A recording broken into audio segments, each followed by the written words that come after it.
Welcome to day 3 of our 4-day Branson adventure. Today started off a little rainy, but that's not going to stop us.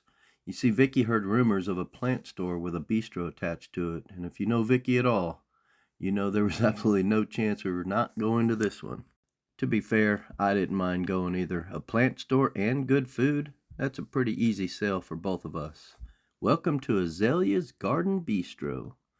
We're always looking for something new to add to the garden, and as a major foodie, I'm always interested in trying a new place to eat. So this was the perfect way to start our morning. The garden center is beautiful and very well laid out. There's flowers, plants, landscaping, and some really impressive water features throughout the property. Once you make your way through the outdoor areas and the plant shop, you arrive at the bistro. The atmosphere is charming, friendly, and relaxed, and just a nice, comfortable place to sit down and enjoy a meal. There wasn't a lot of people here on this drizzly morning, and the vibe was perfect. Our server was friendly and helpful from the moment we sat down. She suggested hot tea, which sounded pretty wonderful given the cool, rainy weather outside.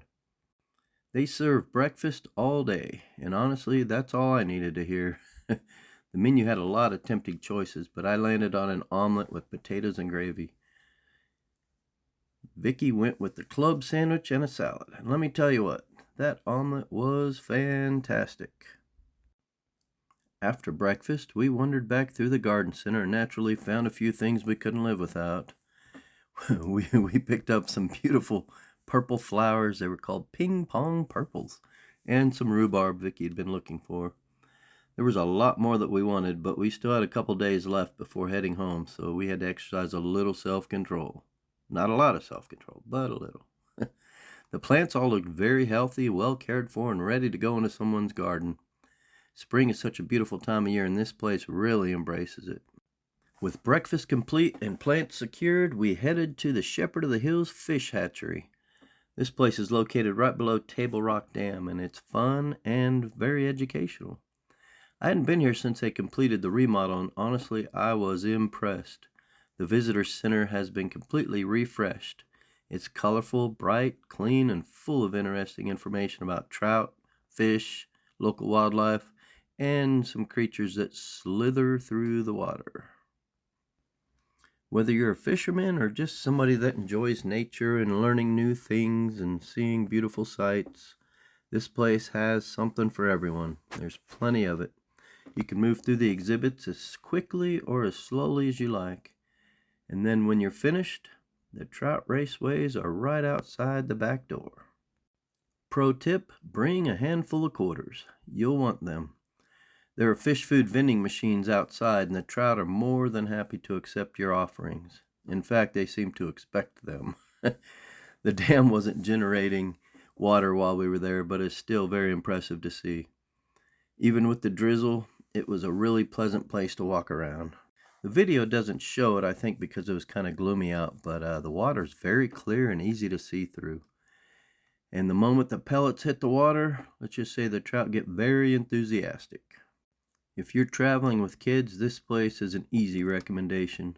The hatchery has multiple raceways holding fish at different stages of growth, from tiny juveniles all the way up to trout that are almost ready to be released. One thing they have in common, they all love to eat. After spending some time feeding the fish, we walked down to Lake Taneycomo. Now I know what you're thinking, but Troy, that looks like a river. And honestly, I agree. But despite looking suspiciously like a river, this is in fact Lake Taneycomo. This is where they release the trout. And it's also the same body of water that flows right past the Branson Landing and that tiki bar that we enjoyed yesterday. After the fish hatchery, we had reservations at the Branson Wild West Murder Mystery Dinner Show. Out of respect for the performers, I didn't record any video inside, but I did sneak a couple photos, and let me tell you, the food was excellent. The show was absolutely hilarious. The cast really gets a lot of the crowd involved, and guess who got selected to be part of the show, complete with dialogue? I'm still waiting for Hollywood to call. After the show, we had to go back to Crazy Craig's treehouse. They just got a really good vibe there, and we enjoyed it. And then Andy's frozen custard. No trip to Branson is complete without Andy's frozen custard. If you've never had frozen custard, you need to check it out. It is amazing. I went with a turtle sundae, and Vicky ordered something Honestly, I'm not entirely sure what it was. Probably something minty. So, with our frozen custard in hand, we cross the street to the aquarium at the boardwalk. They have a really cool light and water show that goes off every half an hour. It was a good day in Branson and only one thing left to do, back at the Westgate Branson Woods Resort and in the hot tub. But wait, why is Vicky's margarita on fire? Join us tomorrow for day 4 and find out.